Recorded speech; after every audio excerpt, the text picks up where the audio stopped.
The most powerful magnets in our daily lives are neodymium magnets. A neodymium magnet weighing just 1 gram can lift an object weighing 1 kilogram. However, there are celestial bodies in the universe that possess an unexpected magnetic force that vastly exceeds this. These are magnetars.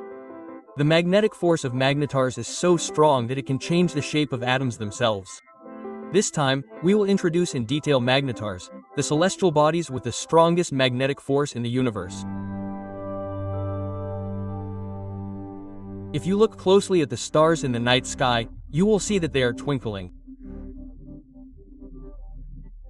The true nature of this is their composition. They shine through nuclear fusion of hydrogen fuel. Just as the sun shines stably, other compositions are also stable and their brightness is almost constant. Therefore, stars do not normally twinkle. The reason why stars twinkle is the fluctuation of the magnets. The Earth is filled with magnets, and when we look up at the night sky, we are looking at the universe from the bottom of the magnets. This is similar to looking out from the surface of a pool. The composition observed through the magnets appears blurry and sparkling. On August 6, 1967, British astrophysicist Jocelyn Bell Burnell discovered a mysteriously blinking celestial body while analyzing radio telescope data. The blinking was completely different from the celestial bodies that shine due to standby fluctuations. This is what a blinking celestial body actually looks like. Unlike the random twinkling of stars that we normally see, it looks like an artificial blinking. This fact even led to the theory that the blinking was a signal sent to Earth by an extraterrestrial mission. However, this hypothesis was quickly disproved. She continued her analysis and discovered a second blinking on December 21st of the same year. Several similar celestial bodies were discovered after that. This celestial body is called a pulsar because it shines like a pulse signal. There are a large number of pulsars in the Amano-Gawa galaxy. The mark moves, getting larger and smaller, and this movement represents the blinking cycle of the pulsar.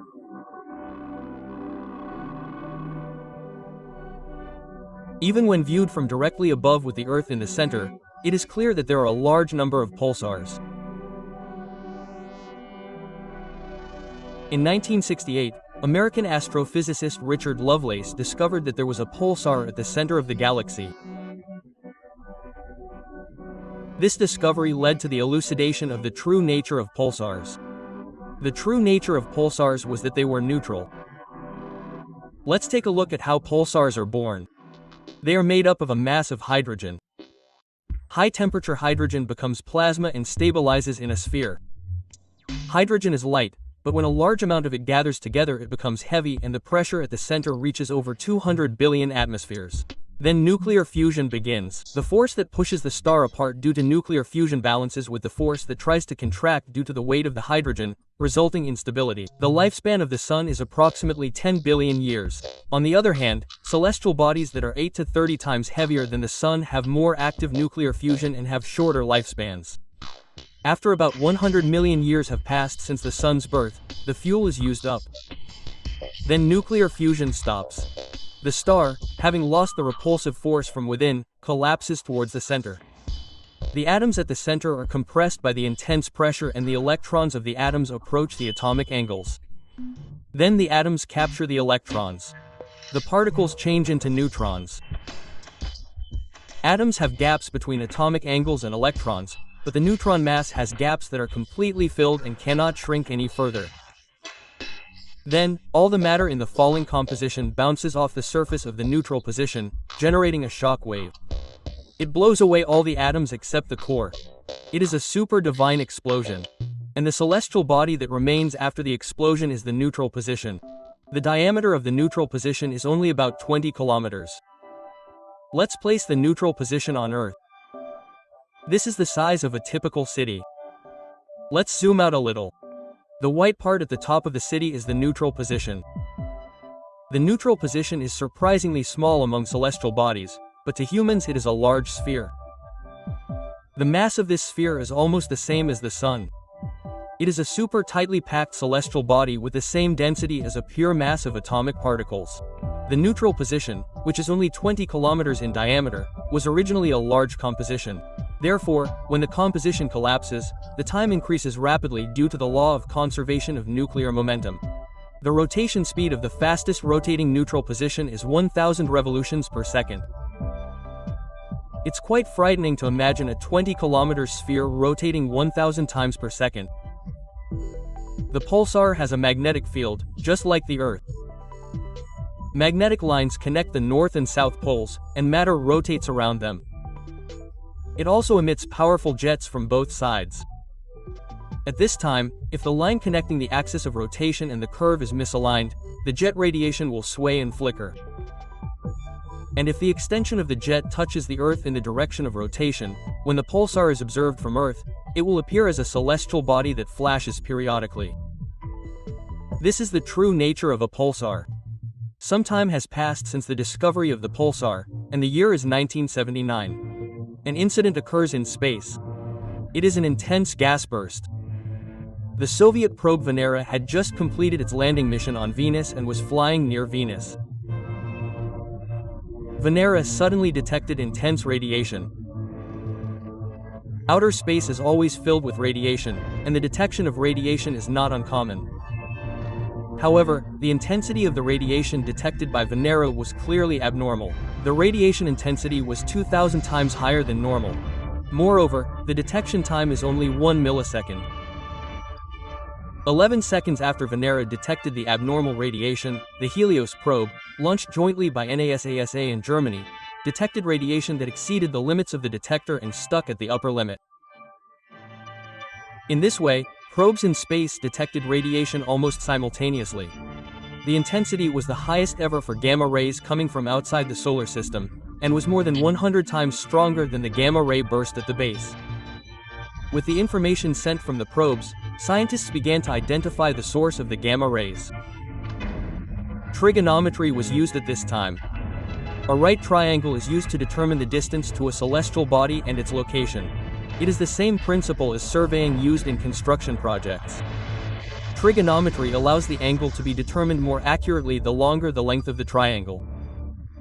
That is, the greater the distance between multiple probes that detected radiation, the more accurately the source of the gamma rays can be identified.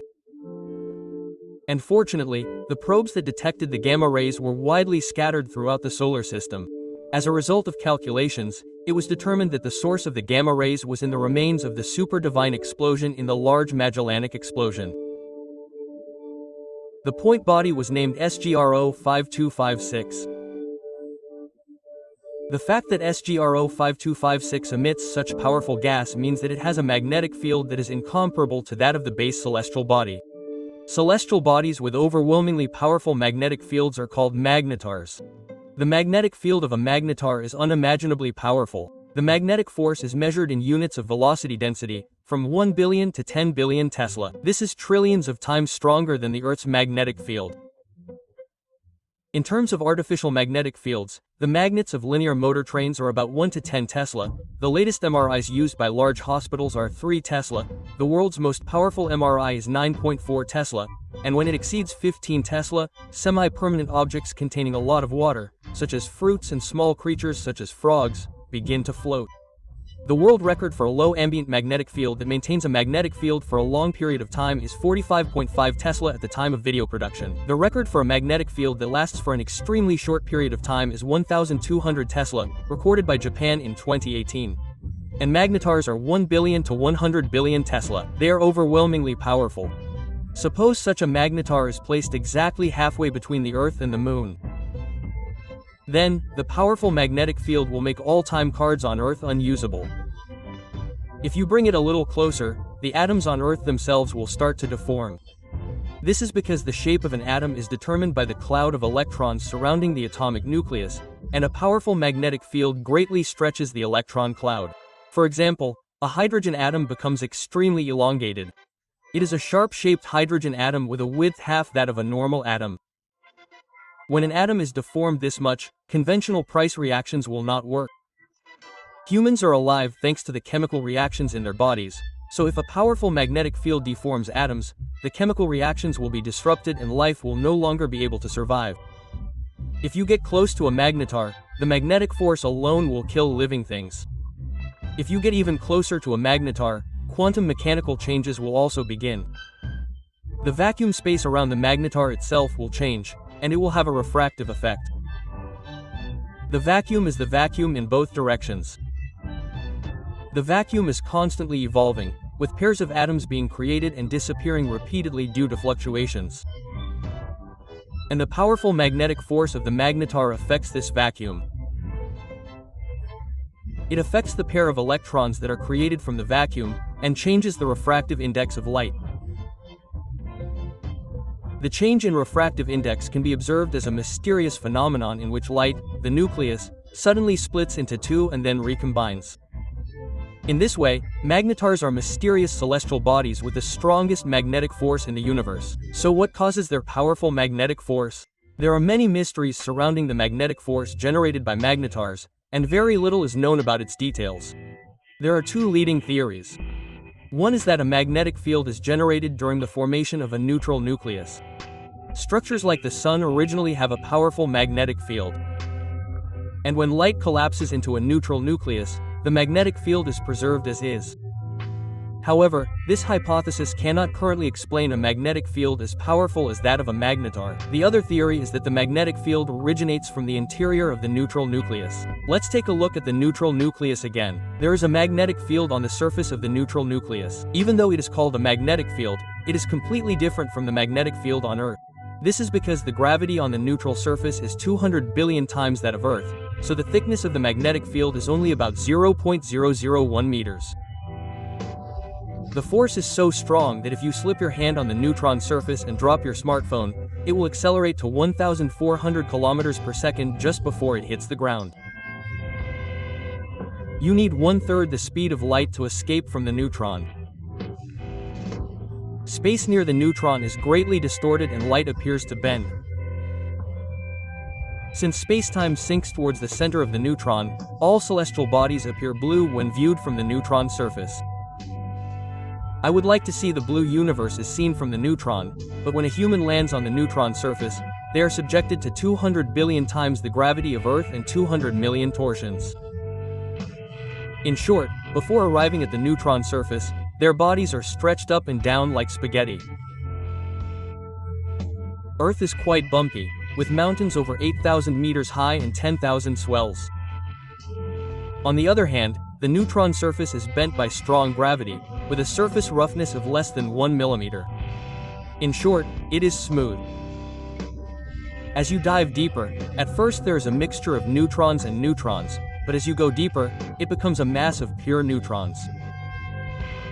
At first, it looks like gnocchi with rounded atomic angles, and underneath that is spaghetti. As you go deeper, you will find layers of atomic angles connected by planes like lasagna. Therefore, the state of the atomic lattice inside a neutral state is also called lattice pasta. Going even deeper, you enter the realm of quantum physics, and it is said that the neutrons are broken down into elementary particles and become a plasma state of quarks. This is quarkness. The magnetic field of a magnetar depends on this internal structure. There are various theories, such as the magnetic field being generated by the superconductivity of the neutral state interior, or the magnetic field being generated by quark plasma. Magnetars are the ultimate neutral state with the strongest magnetic force in the universe. Their powerful gravity bends light, and their magnetic fields change the vacuum, releasing intense jets. A magnetar has been discovered that is connected to such a magnetar, is ejected by a superconductive explosion on one side, and is hurtling through space at speeds of 4 million kilometers per hour and over 1,000 kilometers per second. The fascinating universe is one in which the more we unravel the mysteries of celestial bodies and phenomena that are beyond our imagination, the more new mysteries arise.